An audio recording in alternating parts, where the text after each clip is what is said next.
En el capítulo 21, Pablo ha llegado a Jerusalén. Hemos visto que se ha encontrado con los apóstoles, con Jacobo, y bueno, no dice los apóstoles.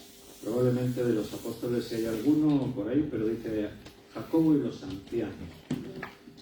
Y han estado hablando, han visto un problema que hay, es que por ahí los judíos van diciendo que Pablo habla contra Moisés, que insta a los judíos a que dejen de practicar las costumbres, y entonces pues está alborotando la gente, y entonces pues le proponen que ahora que hay 4 hombres que han hecho voto de nazareo, que él los patrocine. El voto de nazareo implicaba pues estar un tiempo, podía ser un mes o hasta un año, haciendo una dieta especial, absteniéndose de alcohol, de comer carne, no se cortaban el pelo, o sea, era como una promesa que hacían a Dios, o bien por agradecimiento de algo, o por arrepentimiento de algún pecado. Y entonces pues le proponen a Pablo que para que demuestre que él no tiene nada contra prácticas de la ley, pues que patrocine a estos 4 hombres, que pague él la ofrenda que estos 4 iban a tener que presentar. Ahora se cumplía el tiempo de su voto de nazareo. Y ahí nos quedamos la semana pasada. Así que vamos a hacer una oración, le pedimos al Señor su dirección, que Él nos dirija, y vemos qué es lo que el Señor nos dice hoy. Señor, muchas gracias, estamos aquí reunidos en tu nombre. Es una gran oportunidad cada vez que nos encontramos los hermanos. Echamos de menos a muchos hermanos que nos gustaría ver aquí también el martes, a hermanos que están lejos, en otros países incluso. Qué bueno sería poderlos ver aquí también en persona. Pero entendemos que en algunos casos no puede ser por imposibles, por circunstancias, y te pedimos una bendición para cada uno de los que a través de internet van a estar viendo este directo o después en diferido el estudio en algún momento. Bendícelos a cada uno, Señor, suple las necesidades de cada uno, sigue avivando el fuego del Espíritu Santo en cada creyente. Que este estudio sirva para eso, para acercarnos un poquito más a ti, a tus propósitos. Bendice a mis hermanos que están aquí en este lugar, nos hemos gozado en las alabanzas, ahora nos vamos a alimentar de tu palabra, y por eso pedimos tu dirección, para que esto no sea una cosa de hombres, sino que el Espíritu Santo esté tomando el control. Usa tú, Señor, las palabras que quieras que digamos, y habla a cada corazón, a cada vida, según la necesidad de cada uno y de tu obra, de tu iglesia. Gracias, te pedimos esto en el nombre de nuestro Señor Jesucristo. Amén. Amén. Bien, pues nada más anunciar que la propuesta era esta, de cumplir con este patrocinio, estos hombres que están haciendo el voto de nazareo, y Pablo dice que acepta, que vale, está de acuerdo. Bueno, pues va a venir inmediatamente a continuación, va a venir que el pueblo se va a alborotar y van a aprender a Pablo, que estaba profetizado, se va a cumplir la profecía. Dice, vamos a retomar en el versículo 25, Hechos 21, 25. Pero en cuanto a los gentiles que han creído, nosotros les hemos escrito determinando que no guarden nada de esto, solamente que se abstengan de lo sacrificado a los ídolos, de sangre y de ahogado y de fornicación. Se cumple pues lo que se había acordado en Hechos capítulo 5, el primer concilio de la Iglesia cristiana, cuando había un debate muy profundo. Todavía no se ha terminado de solucionar el debate de qué hacemos con los gentiles que se convierten a Cristo. Tienen pleno derecho de entrar a la Iglesia y a disfrutar de todo. Bueno, dijimos en su día que el cristianismo se podría haber convertido en una secta judía, una secta más, pero no, o sea, el Señor preservó la verdad, y los apóstoles y los primeros cristianos buscaron la dirección del Espíritu Santo, y al final el Espíritu Santo les guió, y allí se acordó que a los gentiles no se les iba a imponer las cargas de tener que cumplir con la ley. Algunos querían que se circuncidaran y todo esto, y dijeron, no es necesario, porque hemos visto que se ha cumplido lo que el profeta dijo. Jacobo citó la Escritura que hablaba de que los gentiles serían también bendecidos y recibirían el Espíritu Santo. Y Pablo, Bernabé y los hermanos Pedro también dan testimonio de que allí por donde van predicando a Jesucristo, los gentiles se convierten y decían ellos, y reciben el Espíritu Santo igual que nosotros. O sea, no hay diferencia, da igual que no estén circuncidados, que no hayan guardado la ley, que no hayan cumplido. No, el Señor les da el Espíritu Santo exactamente igual que a nosotros. Entonces se acordó allí, en Hechos 15, los apóstoles, la autoridad de la Iglesia, acordaron no imponer lo mismo que aquí ahora dicen. Que dicen no imponerles nada, en especial solamente que se abstengan de lo sacrificado a los ídolos, de sangre, de ahogado y de fornicación. O sea, que se abstengan de las prácticas idólatras que hasta ahora habían estado haciendo. Evidentemente, si se han convertido a Cristo, deben cambiar esas costumbres. Entonces Pablo dice que está de acuerdo, versículo 26, entonces Pablo tomó consigo a aquellos hombres y al día siguiente, habiéndose purificado con ellos, entró en el templo para anunciar el cumplimiento de los días de la purificación, cuando había de presentarse la ofrenda por cada uno de ellos. Pablo está de acuerdo y patrocina a estos 4 hombres. La semana pasada yo decía que, me imagino por dentro Pablo lo que debe estar sintiendo, ¿no? Él vive para predicar a Jesucristo. Está por encima de estas historias de que ahora hay unos ahí que están diciendo de mí mentiras. Él nunca buscaba defenderse, no trataba de justificarse. Era un hombre valiente porque el amor que sentía por Jesucristo era tan grande que no le importaban las consecuencias de predicar a Cristo. Al contrario, se sentía honrado cuando le perseguían por causa de Jesús. Él decía con orgullo, llevo en mi cuerpo las llagas de Cristo. Yo me imagino a los creyentes cuando se reunían así para alabar y eso, y si a alguno se le ocurría presumir de algo, me imagino a Pablo ahí levantándose la camiseta. Mira mis espaldas, las cicatrices. Estos latigazos me los dieron por Jesús. Mira aquí las cicatrices que tengo de las piedras que una vez, las heridas del apedreamiento. Y aquí me han quedado cicatrices de las varas que me pegaron una vez, y presumía de sus cicatrices por Cristo. Porque decía, yo he sufrido por Jesús. Él sufrió por nosotros. Qué honor que yo pueda sufrir por Él. La mentalidad de Pablo es sorprendente, que menos decir que eso. Es algo que, nos cuesta entender. Lo entendemos, pero eso de entenderlo a vivirlo es diferente, ¿no? Pero él lo vivía, y lo vivía con una pasión impresionante. Su Señor era Jesucristo y él vivía para Cristo. Por eso ahora ponerse a estas historias, ahí ahora venga, voy a patrocinar a estos. Nota, se purificaron y tuvieron que ir al templo. Pablo la última vez que estuvo en el templo fue para predicar el Evangelio y lo querían apedrear, lo querían matar. Va a ser la segunda vez que le ocurre esto, ahí en el templo en Jerusalén. Pero bueno, Pablo accede. Ahora vamos a preguntarnos por qué cedió. Porque Pablo ha estado enseñando, y en sus cartas también lo podemos ver. Estamos estudiando una serie sobre Romanos, estamos estudiando Romanos entre semana, y estamos viendo que precisamente en esa epístola él le habla a los judíos tratando de enseñarles que ni la circuncisión sirve para mucho, ni el pensar que por tener la ley ya somos salvos, que todas las tradiciones y los rituales que practicábamos ya no tienen el mismo sentido ni el mismo valor. O sea, Pablo enseña que las ceremonias no tienen ninguna o poca utilidad. Y ahora él tiene que estar patrocinando algunas de estas ceremonias.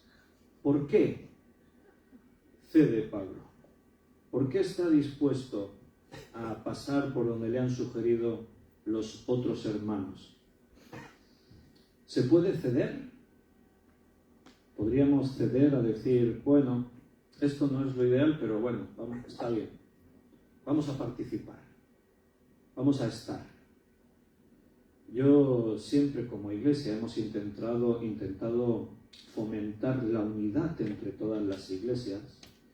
Y eso implica que a veces tienes que ir a iglesias o juntarte con hermanos que tienen algunas prácticas que no acabamos de entender que sean 100% bíblicas, pero con todo y con eso a veces lo hacemos y nos reunimos con otros hermanos con los que no compartimos totalmente según qué prácticas. ¿Se puede hacer eso? ¿Está bien? ¿Está mal? Bueno, en este caso, como en otras cosas a las que yo me refiero, la práctica a la que Pablo se le sugiere tampoco es que sea destructiva. O sea, no es una práctica que dice, bueno, nos vamos a poner a adorar a Baal o a la diosa Asera. No, no es algo tampoco que pudiésemos decir es destructivo. Mira, estas prácticas, estas ceremonias, son peligrosas, y ahí sí que no lo podemos tolerar, no podemos aceptarlo, cuando depende de ellas para salvación, cuando se implican doctrinas fundamentales. Cuando una doctrina fundamental está en juego, yo por ejemplo, yo no apruebo, porque entiendo que la Biblia lo enseña así, lo que se llama ecumenismo. O sea, vamos a unir las religiones. No, nosotros no podemos tener culto a Dios juntamente con católicos romanos o con musulmanes o con judíos o con otras religiones. ¿Por qué? Porque no compartimos ideas fundamentales. Si dice, bueno, pero católicos romanos y nosotros, hay iglesias evangélicas aquí en esta provincia que participan en actos con católicos romanos. Que no estoy diciendo que no nos juntemos, ¿no? Yo he ido a conferencias aquí organizadas por la Iglesia de San Juan. Tengo conocidos dentro de la Iglesia Católica Romana. He saludado a algunos sacerdotes y hemos intercambiado impresiones y hemos hablado. Y si tenemos que sentarnos a tomar un café, ningún problema. Y si quiere venir aquí a sentarse y escuchar, ningún problema. Y si yo tengo que ir a una iglesia católica porque hay una boda de un amigo de alguien, voy, o un funeral y no tengo ningún problema. Pero otra cosa es que nos pongamos juntos y decir, vamos a hacer culto a Dios.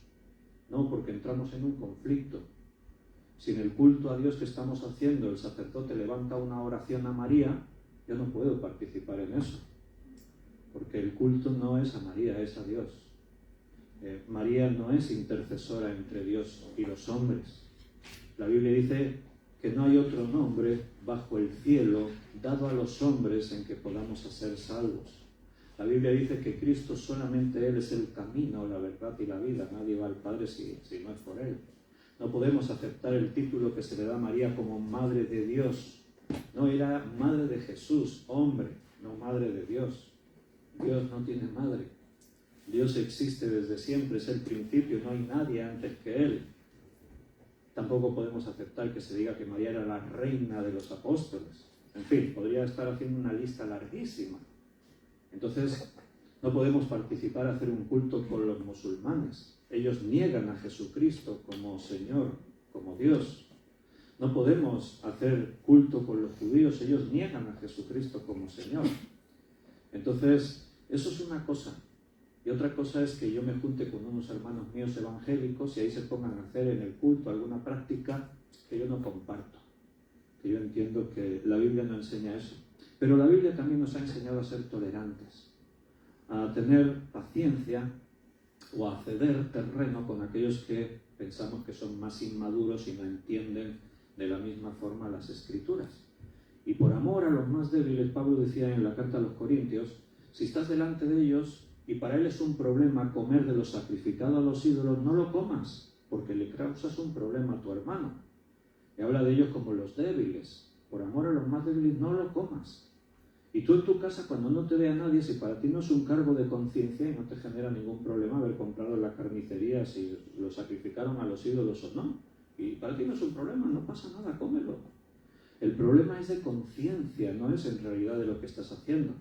Porque un ídolo ni ve, ni oye, ni habla, está muerto.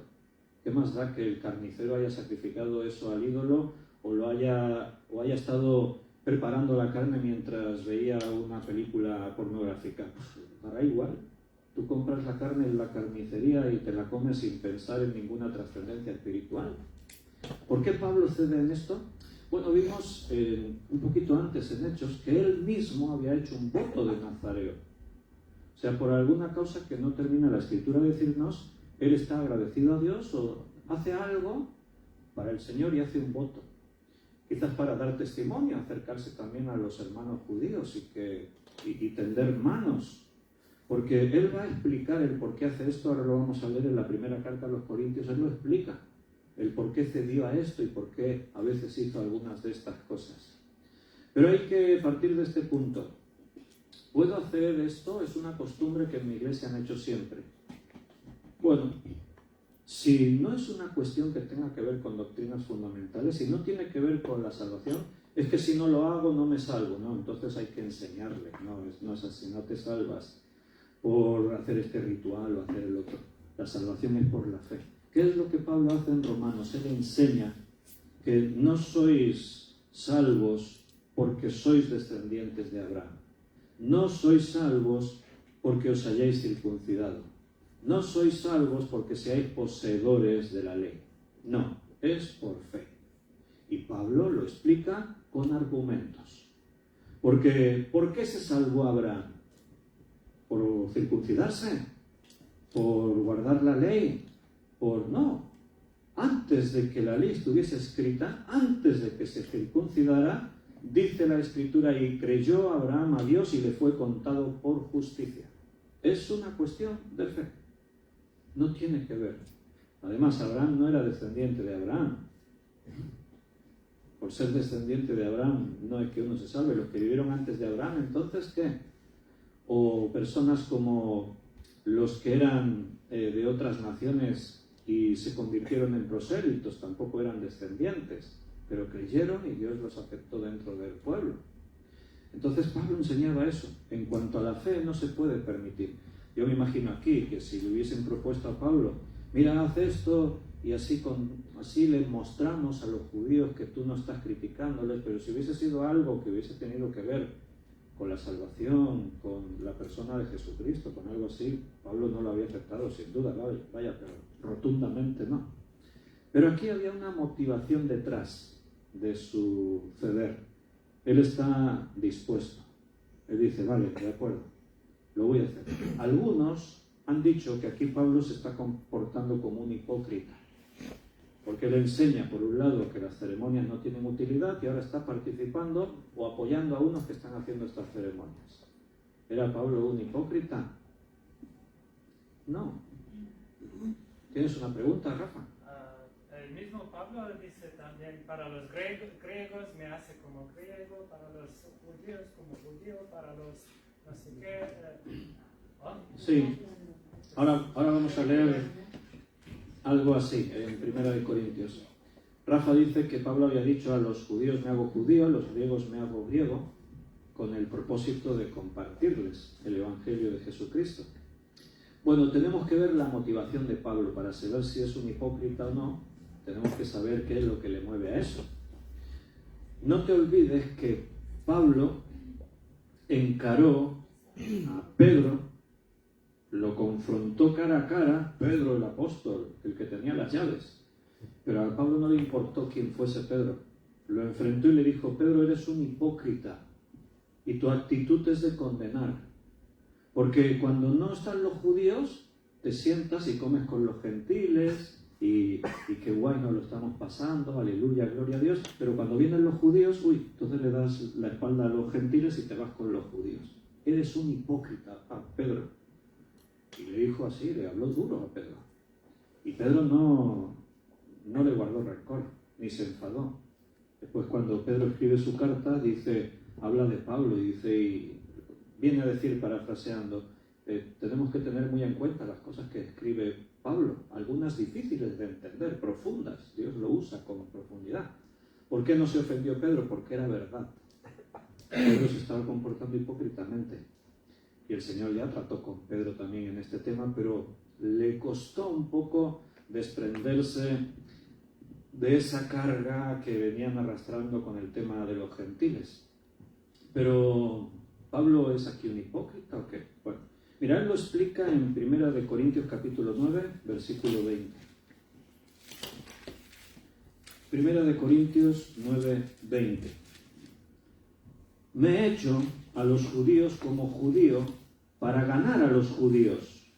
A los que están sujetos a la ley, aunque yo no estoy sujeto a la ley, como sujeto a la ley para ganar a los que están sujetos a la ley. Esa era su motivación. He cedido en esto para ganarlos para Cristo. Su objetivo era pescar hombres, ganar almas. Y si en algo tenía que tragarse un poco su orgullo y ceder un poco, cedía. Siempre y cuando eso, que lo que cediera no fuese una ofensa para Dios, ni estuviese corrompiendo ninguna doctrina fundamental, evidentemente. Pero habla de los que están sujetos a la ley. Bueno, yo me he sujetado a la ley por ellos, para acercarme a ellos, para que de alguna forma así lo pueda ganar para Cristo. Entonces, eso no es hipocresía. La hipocresía se está fundamentando en el ego, en el yo, en una actitud egoísta. Cuando quieres aparentar en ti mismo lo que no eres, eso es ser hipócrita. Pero Pablo no está tratando de aparentar nada. Y bueno, y lo vamos a ver ahora a continuación, cuando lo apresan y se pone a hablarle al pueblo, todo eso, él siempre daba testimonio de una manera clara de cuál era su motivación. Así que Pablo cede porque él tiene en mente su objetivo es que esos hermanos, por este motivo podría ser que se salgan de la iglesia, por pensar que yo estoy hablando contra Moisés, contra los rituales o las prácticas judías. Yo no estoy hablando de eso. Nunca Pablo dijo, no os circuncidéis. Él dijo, por la circuncisión no te salvas. Pero es que no se lo ha inventado Pablo, es que eso lo decía ya la ley en el Antiguo Testamento. O sea, él simplemente les está enseñando lo que ellos debían saber ya. O sea, Pablo no dice, no guardes el sábado. Él nunca dijo eso. Ahora, él está enseñando que no por guardar los días de fiestas tú ya te salvas. No es porque soy poseedor de la ley. Hace poco estamos estudiando eso en Romanos. Los judíos decían que por ser poseedores de la ley, o sea, Dios les dio la ley a ellos, solo por ser poseedores de la ley e intentar guardarla, porque evidentemente no se puede, siempre se falla en algún pecado, pero solo por tener la ley ya somos salvos. Y Pablo dice, no, tenéis que morir a la ley. ¿Por qué? Porque a través de la ley jamás os salvaréis. Es imposible guardar los mandamientos para salvarse. Y por eso él tiene que explicar, y se explica largamente y muy detalladamente, de que, entonces, ¿qué diremos? ¿Que la ley es mala? En ninguna manera, dice Pablo. No, que no se os ocurra pensar que yo haya dicho que la ley es mala. Solo que la ley nos condena. Porque la ley dice que somos culpables. El otro día estudiando Romanos decíamos que si tú eres inocente, la ley no tiene nada contra ti. Si tú eres inocente, la ley te bendice. Pero si eres culpable, ¿qué hace la ley? Te condena. La ley dice, te has pasado 20 kilómetros del límite de velocidad, multa. Y dice, pues mejor que no hubiese ley. No, entonces si no hay ley, la gente se mata en las carreteras, en otros países donde no existen las leyes así de esta forma. Si no hubiese ley, no sabríamos, no tendríamos conciencia de lo que es el pecado y de cómo el pecado nos maldice y nos destruye. Entonces la ley es necesaria y es buena, pero por la ley no te salvas. La ley te condena. Lo que te lleva a la salvación es la fe en Jesucristo.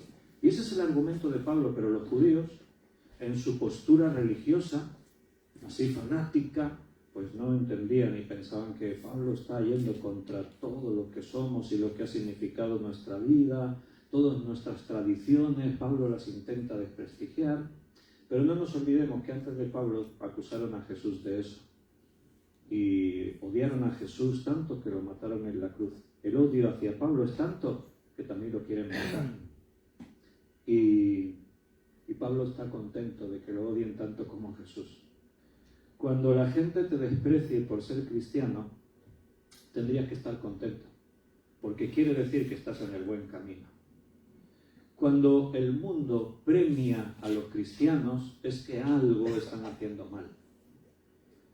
Porque si tú haces como tienes que hacer, si tú eres el cristiano que tienes que ser, el mundo jamás te va a premiar.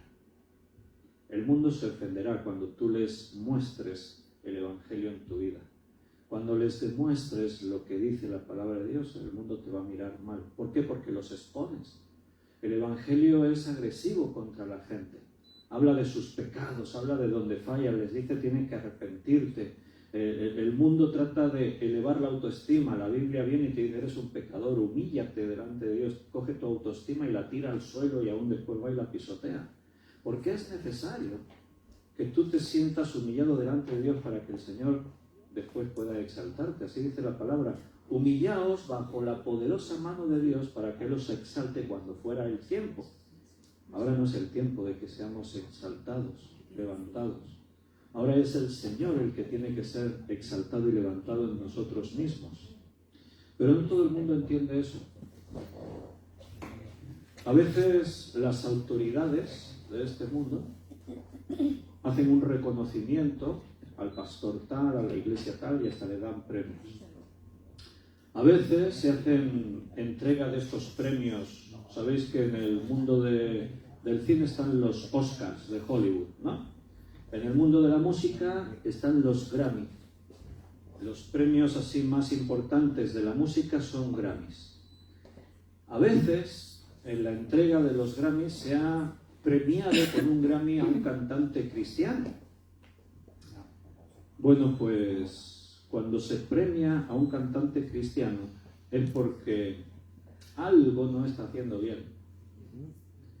Porque si tú predicas el Evangelio con tus canciones, no esperes que el mundo jamás te dé un premio. No te lo van a dar, pero seguro que no. Seguro.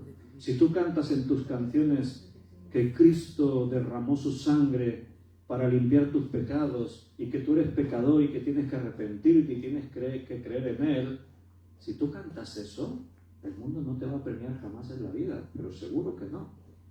Ahora, si tú coges un ritmo de reggaetón y pones ahí unas frases sutiles que parece que estás hablando de cristianismo, pero que solo lo entiendes tú y los que son cristianos, los que son del mundo no entienden nada, porque si tú estás diciendo una canción, porque miré tus ojos y me enamoré de ti, el que está escuchando eso en el mundo está diciendo alguna amiguita que se encontró por ahí. Si tú eres cristiano dices, esto lo dirá por el Señor. Pero cada uno deduce según su punto de vista lo que él está cantando. Pero no se habla de Biblia, no se habla de pecado, no se habla de Jesús ni de la sangre de Cristo. Entonces, ¿qué mensaje estás transmitiendo? Y entonces va el mundo y te da un premio, claro. Pero en la Biblia no vas a ver que a ningún cristiano le dieron un premio nunca, jamás. A los profetas los mataban. A los apóstoles todos murieron ejecutados, menos Juan, que no lo mataron porque estaba prisionero en la isla de Patmos y porque Dios tenía un plan para él.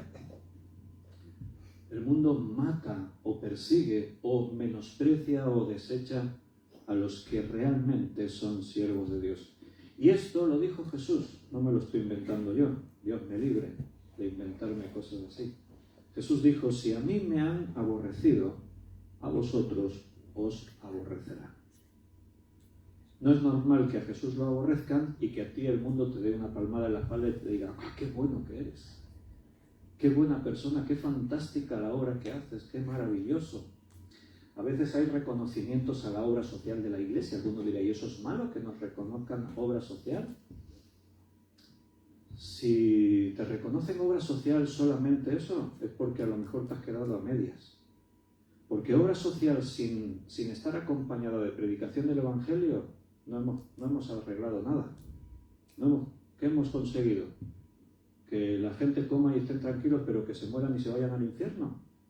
Nuestro objetivo no es alimentar al hambriento, es salvarles para la eternidad. Ese es el objetivo nuestro.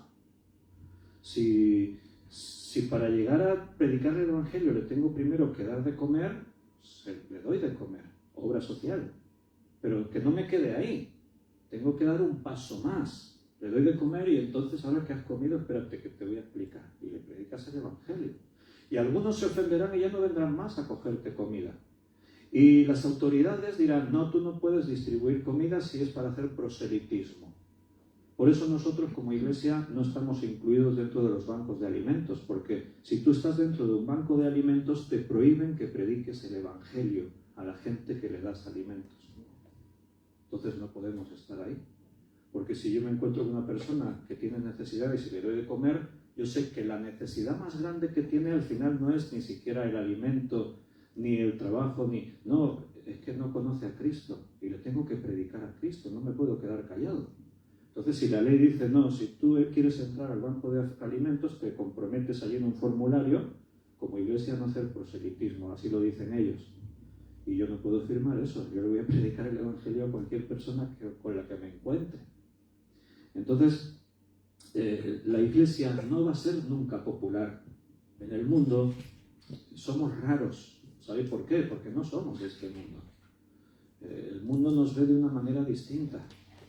Y siempre vamos a tener conflictos. Sí, somos como el Señor quiere que seamos. Eso no quiere decir que podamos, repito lo que hemos dicho antes, tener contactos, amistades, participar. Como iglesia hemos participado en eventos oficiales, ningún problema. Hemos estado en Cambrils después de los atentados de Barcelona y de Cambrils. Estuvimos en un acto a favor de la paz y contra el terrorismo, y ahí había musulmanes, había católicos romanos, había evangélicos, y nosotros estuvimos ahí. ¿Por qué? No era un acto ecuménico, era un acto contra el terrorismo y en favor de la paz. Y fuimos a apoyar ese acto, donde un pastor evangélico tuvo la palabra y pudo hablar. El pastor evangélico fue correcto, no entró en controversia con las demás religiones que había allí, ni buscó la polémica, cosa que los otros no hicieron, porque el musulmán, el imán de la mezquita que había allí, mencionó a Jesucristo y habló de Jesucristo como un gran maestro.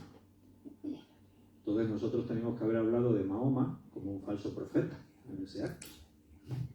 Pero no fuimos allá a crear polémica, era un acto en favor de la paz. ¿Entiendes? O sea, podemos participar de cosas, pero en aquello en lo que participamos, en los actos en los que nosotros podemos compartir con políticos, cuando hicimos el 500 aniversario de la Reforma Protestante en el Teatro de la Salle, en Reus, se reunieron ahí 800 personas, preparemos un coro impresionante, de esta iglesia había como 8 o 10 participantes en ese coro unido, invitemos a las personalidades. De algunos de los que yo invité, Rosa María Ibarra estaba allí sentada, ella es consellera en la Generalitat de Cataluña, también está en el Ayuntamiento de Valls, y ahí estaba el alcalde de Reus, había personalidades. Yo presidí ese acto, Antonio Cruz predicó en ese acto, el coro unido cantó en ese acto, y ahí había 800 personas, pero hablamos de Cristo. No fuimos ahí a darle jabón a las autoridades, qué buenos sois. A las autoridades las hicimos subir al escenario y les regalemos una Biblia a cada uno. Y oramos por ellos. Entonces, no podemos participar en las cosas del mundo, sí, en esos términos. Pero no para pasar disimulando. Y, por ejemplo, a mí cuando otros hermanos me proponen, vamos a hacer una marcha de las iglesias todos unidos contra la violencia de género. Pues, ¿qué quieres que te diga? No me motiva mucho. Vamos a unirnos para hacer una campaña y predicar a Cristo. ¿Estamos en contra de la violencia de género? Hombre, claro, por supuesto que estamos en contra. Pero de ahí, hacer una marcha, salir con pancartas y tal... No, vamos a hacer las pancartas para hablar de Jesús con versículos bíblicos, vamos a presentar a Cristo.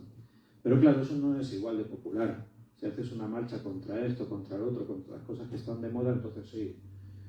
Pero no buscamos nuestro reconocimiento, buscamos predicar a Jesucristo. Y eso, pues siempre, aquellos que lo hacen, pues no van a ser populares, no van a ser premiados, no van a ser seguidos por multitudes. Y eso tenemos que asumirlo, porque le pasó a Jesús, le pasó a Pedro, a Pablo, a los apóstoles, a la primera iglesia y a todos aquellos que en este tiempo pretenden ser lo más bíblicos posible. Siempre va a pasar igual. Entonces, el último día en el que ya se tenía que presentar la ofrenda, recuerda, importante, la ofrenda que era un sacrificio de un cordero, de un carnero, pero, importante, ese sacrificio no era para expiación o perdón de pecados. En las prácticas judías también se ofrecían ofrendas de animales, de panes, con aceites, de tortas, etcétera, se ofrendaban cosas, pero como ofrenda. No era un sacrificio por la expiación, había diferentes tipos de sacrificios. Cuando un niño era presentado en el templo, también se traía una ofrenda. Si eras una familia rica, traías un cordero. Si eras una familia más pobre, unos palominos, unas palomas. Eso es lo que María y José hicieron cuando presentaron a Jesús en el templo. Entonces eran ofrendas. Si no, Pablo sí que ahí no paga los corderos. Si es para sacrificio, no. Él dijo, Jesucristo es el cordero, el que murió una vez y para siempre, para nuestros pecados. Pero esto no era. Tenemos que puntualizar eso para que nadie se confunda. El sacrificio de esos animales anunciaba el sacrificio de Jesús y Jesús ya vino y cumplió, así que eso sí que Pablo lo dice, esto ya se ha dejado, esto ya no hay que practicarlo. Ahora otros sacrificios, si eran por agradecimiento o por dedicación, bueno, para Pablo no tiene ningún problema. Se puede hacer, sí, no implica violar ahí ninguna doctrina o una ley importante. Así que el último día de ofrecer el sacrificio, Pablo va al templo, se purifica con estos 4 hombres, porque para entrar a presentar la ofrenda te tienes que purificar, ningún problema. Me imagino, otra cosa es ver el corazón de Pablo, yo no sé cómo estaba, pero no creo que estuviese ahí como muy conforme. Pero bueno, ahí está, hay que ceder a veces en cositas. Dios es el primero que ha cedido siempre con nosotros en muchas cosas. Él cedió cuando sus hombres de fe se torcían. Él dijo, por ejemplo, el hombre que se case con su mujer y los dos sean una sola carne. Punto. Matrimonio de 2 personas. Y de pronto vemos por ahí a Jacob con varias personas, David con 7 esposas, Moisés también tenía alguna que otra por ahí, porque Séfora parece que dices, se casó con ella después de que Sara, la esposa de Moisés. Séfora, la otra. Después de que Séfora ya no está. ¿Cómo se llamaba? No me acuerdo. Bueno, es igual. Abraham, cuando muere Sara, también se casa con otra mujer. ¿Cómo se llamaba la de Abraham? Agar, la... No, me parece, espérate, que me estáis liando. ¿Pero de quién dices? La de Abraham era... ¿Sara? No, pero Abraham, Sara muere y entonces parece que él se casa con otra. Pero un día en un estudio estábamos viendo que no, se habla de ella como la concubina de Abraham. O sea que seguramente en vida de Sara él tenía, aparte de lo que fue Agar, eso ya pasó a la historia, tenía otras cosas, igual los nombres es lo de menos, no importa. La enseñanza es lo que os quería decir. Dios dice un hombre y una mujer, y resulta que muchos de sus hombres, ya por no mencionar a Salomón, que tenía 700 esposas y 300 mujeres concubinas, ¿y qué hace Dios? Cede. Dios dice, saco al pueblo para llevarlo a Canaán, y el pueblo dice, pues ahora no queremos entrar. ¿Y qué hace Dios? Cede. ¿Por qué cede Dios a veces? Por amor a nosotros. Porque si Dios tiene que ser Él mismo, santo, santo, santo, te aseguro que este mundo ya no existía, ni nadie de los que estamos en él. Todos habríamos sido exterminados. Pero Dios cede por amor, porque es paciente, esperando que cojamos el ritmo, que aprendamos, utilizando nuestros errores para enseñarnos. Dios tiene paciencia con nosotros. Ahora, también voy a decirte, hay cosas en las que Dios no cede, por supuesto. Él cede en lo que puede ceder, pero en otras cosas Dios dice, no, esto es así. Y tú dices, bueno, pero no pasa nada. No, sí pasa, es así, punto. Entonces, bueno, Pablo también cedió aquí en esto, ¿no? Cetura. Que vaya nombre. Muy bien, lo habéis encontrado. Mientras yo hablaba, nadie me hacía caso, porque estabais todos buscando. Bueno. Versículo 27 al 30. ¿Y qué es lo que pasó? Pero cuando estaban para cumplirse los 7 días, unos judíos de Asia, al verle en el templo a Pablo, alborotaron a toda la multitud y le echaron mano, dando voces: varones israelitas, ayudad. Digo, ayudad. Pues si estaba solo Pablo. Este es el hombre que por todas partes enseña a todos contra el pueblo, la ley y este lugar. Y además de esto, ha metido a griegos en el templo y ha profanado este santo lugar. Porque antes habían visto con él en la ciudad a Trófimo, de Éfeso, a quien pensaban que Pablo había metido en el templo. Así que toda la ciudad se conmovió y se agolpó el pueblo, y apoderándose de Pablo le arrastraron fuera del templo e inmediatamente cerraron las puertas. Y ahora seguiremos leyendo porque lo que querían era matarle. Descubrieron a Pablo en el templo, alguien lo reconoció, se quedó mirando, ese es Pablo. Y empezó a dar voces, ¡ayuda, ayuda! Pablo está aquí, este hombre, este hereje que por todas partes enseña contra la ley, contra Moisés, contra este lugar. Además, ha metido a griegos en el templo. Eso era una barbaridad, una herejía tremenda.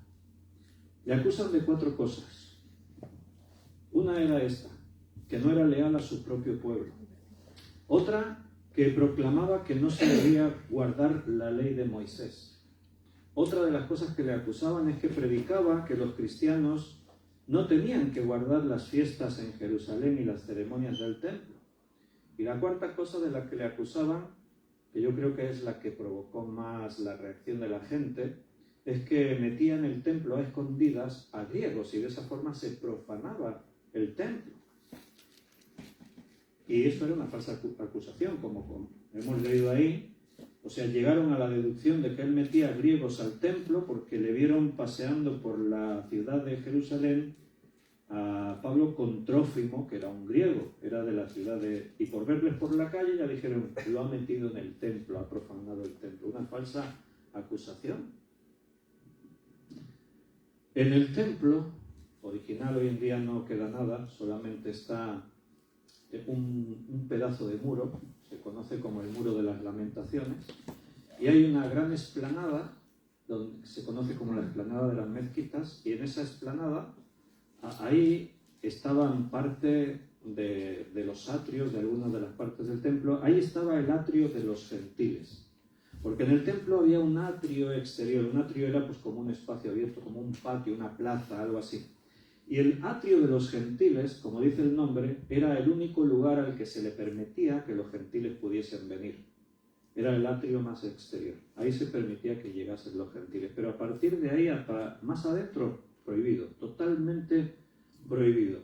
Había en las columnas y en los muros estaban llenos de inscripciones en latín y en griego, para que nadie dijese no lo sabía, en las que se advertía y se prohibía el paso a toda persona que no fuese hebreo. Todos los gentiles tenían el paso bajo pena de muerte. Roma cedió y le concedió a los judíos poder ejecutar a cualquier persona si profanaba el templo. Si era por otros tipos de delitos, la autoridad para ejecutar a alguien la tenían los romanos. Por eso a Jesús... Por eso se juzga a Jesús y Pilato quiere averiguar a ver de qué te acusan. Y después de contemplar las acusaciones, dice, pues yo no lo veo a este hombre culpable. Jesús no profanó el templo, aunque también le acusaban de eso.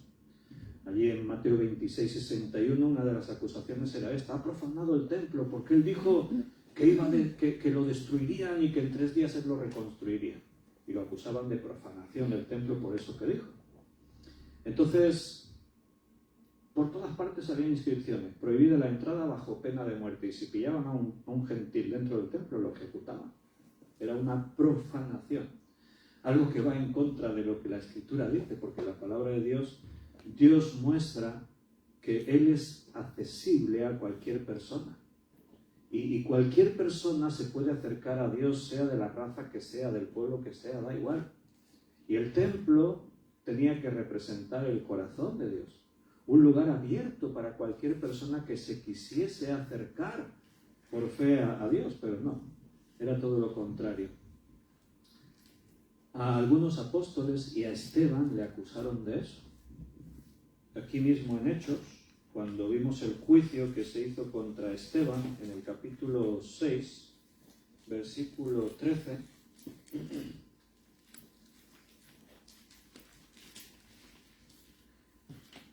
Y pusieron testigos falsos que decían sobre Esteban: este hombre no cesa de hablar palabras blasfemas contra este lugar santo y contra la ley. A Jesús también le acusaron con testigos falsos de decir que había hablado contra el templo y contra la ley y todo eso. Entonces la acusación se extiende rápidamente por toda la ciudad, empieza a llegar gente, todos histéricos. ¡Cuánto odio! Solo por ser cristiano. Piénsatelo bien. ¿Qué delito había cometido Pablo? Ninguno. Le están acusando falsamente. Pero es que hay un odio desmesurado. Hay algo que dices, no es normal. ¿Qué ha hecho Pablo? ¿Qué hizo Jesús? ¿Realmente analizas los hechos intentando ser objetivo? De decir, bueno, es normal que sintiesen tanto odio por él porque hizo no sé qué, ¿no? ¿Pero qué hizo? Hablar pacíficamente, con respeto aún a aquellos que le odiaban, tender la mano a cualquiera, ayudar a los necesitados, hablar de amor, de ofrecer salvación a cualquiera que se arrepintiera. ¿Y eso es motivo para tanto odio? Todo el pueblo están ahí gritando que maten a Pablo, un odio desmesurado. Dice, ¿cómo puede ser, no? ¿Cuánto odio? Bueno, es normal, si lo hicieron con Jesús, normal que también lo hagan contra aquellos que prediquen a Cristo. Y dice en el versículo 31, y procurando ellos matarle, se agolpó ahí todo el pueblo, y dice, y procurando ellos matarle, se le avisó al tribuno de la compañía que toda la ciudad de Jerusalén estaba alborotada. Fíjate, toda la ciudad de Jerusalén. Esto evidentemente es una hipérbole, es una figura retórica. Aunque hubiese faltado un habitante, ya no era toda la ciudad, pero quiere decir que había una multitud impresionante ahí. Había un montón de gente de toda la ciudad. El tribuno, tomando luego soldados y centuriones, corrió a ellos, y cuando ellos vieron al tribuno y a los soldados, dejaron de golpear a Pablo. Lo estaban linchando, golpeándole, ¿eh? Y no te imagines que le hacían así, flojito. No, estaban rabiosos. Estaban dando una paliza que si no intervienen los soldados romanos lo matan ahí. O sea, ni juicio ni nada. Menos mal que los soldados estaban ahí muy cerca, porque la Torre Antonia estaba justo tocando con el templo. Estaba ahí mismo, y en la Torre Antonia, pues ahí había un destacamento, que había un tribuno al frente, y había un destacamento de soldados romanos, que por lo menos eran 500 soldados romanos. Estaba en la esquina noroeste del templo, y solamente había 2 tramos de escaleras al patio de los gentiles, que es a donde dice que han sacado a Pablo. O sea que en la misma Torre Antonia estaban escuchando el tumulto. ¿Qué pasa ahí? Alguien le dice, hay un linchamiento, van a matar a un hombre. Y los soldados, fue todo muy rápido, intervinieron los soldados y le arrebataron a Pablo de las manos de esta muchedumbre, que le estaban ya golpeando. Versículo 33. Entonces, llegando el tribuno, le prendió y le mandó atar con 2 cadenas, y preguntó quién era y qué había hecho. El tribuno, bueno, dice, algo habrá hecho este. Lo tomaron por un terrorista. Pensaron que era un terrorista, le pusieron 2 cadenas. Eso quiere decir que pusieron a un soldado romano a su izquierda y otro a su derecha, porque esa era la forma de encadenar. Por eso dice 2 cadenas. Lo encadenaban a 2 soldados romanos. Y estaba ahí Pablo, pues imagínate el estado en que debía estar. Por muy rápido que intervinieron los romanos, le pegaron una paliza impresionante. Ya la profecía se le había advertido de que eso iba a ocurrir, ¿verdad? Entonces, ahora Pablo está arrestado con 2 cadenas. Se cumple lo que dijo el profeta Ágabo, un poquito más atrás en el versículo 11. ¿Os acordáis que Ágabo, un profeta que descendió de Judea, le dijo a Pablo, versículo 11, quien viniendo a vernos tomó el cinto de Pablo y atándose los pies y las manos dijo, esto dice el Espíritu Santo, así atarán los judíos en Jerusalén al varón de quien es este cinto y le entregarán en manos de los gentiles. Ha sucedido literalmente. Lo han cogido los judíos y ha terminado en las manos de los gentiles, de los romanos. Arrestado por los romanos. La muchedumbre como locos. Mátalo, mátalo, pegándole, golpeándole. ¿Qué recuerdos para Pablo? Porque no es la primera vez que a él le pasa. En el capítulo 14 ya lo estudiamos en su día, ya le pasó algo parecido. Capítulo 14, versículo 5. Pero cuando los judíos y los gentiles juntamente con sus gobernantes se lanzaron a afrentarlos y a apedrearlos, o en el versículo 19, entonces vinieron unos judíos de Antioquía y de Iconio y que persuadieron a la multitud, y habiendo apedreado a Pablo, le arrastraron fuera de la ciudad pensando que estaba muerto. Ahí lo dejaron en tal estado que pensaron que estaba muerto ya. Y ahora se está repitiendo la historia. Están ahí otra vez la multitud pegándole, golpeándole, lo han arrastrado fuera del templo. Qué recuerdos para Pablo. Pero ¿sabes que seguramente en la mente de Pablo también le están viniendo otros recuerdos? Y precisamente los recuerdos que a lo mejor le están viniendo a la mente, ¿sabes que Pablo estuvo en el otro bando? Él también estuvo con los que gritaban mátalo y con los que daban puñetazos y golpeaban. Con Esteban, por ejemplo, y con otros que no sabemos sus nombres, pero Pablo dice que entraba en las ciudades y sacaba arrastrando de los cabellos a la gente, a los cristianos, para entregarlos a las autoridades.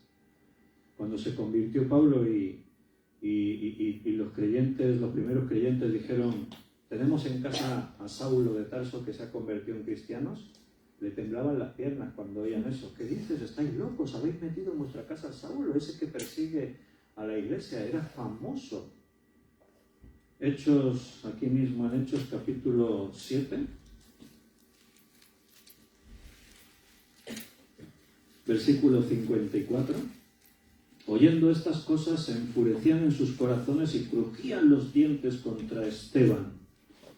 Versículo 57. Entonces ellos, dando grandes voces, se taparon los oídos y arremetieron a una contra él. Y versículo 58. Y echándole fuera de la ciudad le apedrearon y los testigos pusieron sus ropas a los pies de un joven que se llamaba Saulo. Ahí estaba Saulo, participando en estos acontecimientos. Y en el 8.1 dice, y Saulo consentía en su muerte. En aquel día hubo una gran persecución contra la iglesia que estaba en Jerusalén, y todos fueron esparcidos por las tierras de Judea, de Samaria, salvo los apóstoles. Me imagino a Pablo recibiendo patadas, golpes, de todo lo que te puedas imaginar, escuchando las voces de fondo, esa rabia, ese odio contra él por ser cristiano. Y me imagino en su mente cuando él hizo lo mismo.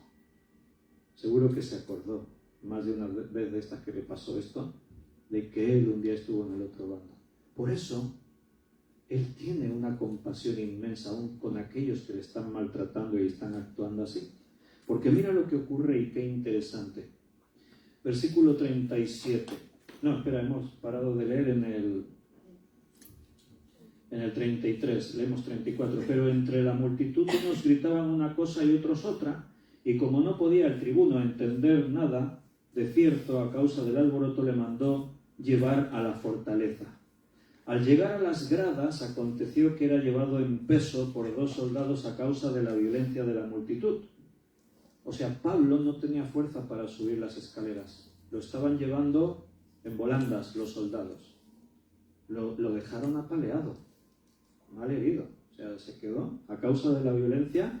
Dice que los subieron los soldados en peso, dice. Porque la muchedumbre del pueblo venía detrás gritando, ¡muera, muera! Cuando comenzaron a meter a Pablo en la fortaleza, dijo al tribuno, De pronto Pablo se recompone un poco y le dice al tribuno, ¿se me permite decirte algo? Y el tribuno se sorprendió. ¿Sabes griego? ¿No eres tú aquel egipcio que levantó una sedición antes de estos días y sacó al desierto los 4000 sicarios? Lo confundieron con un terrorista, conocido como el egipcio. Resulta que Josefo, el historiador judío, escribió sobre el egipcio y explicó, en sus relatos cuenta, que este dirigió un ejército de 4000 hombres que llegaron hasta el Monte de los Olivos con la intención de tomar el templo.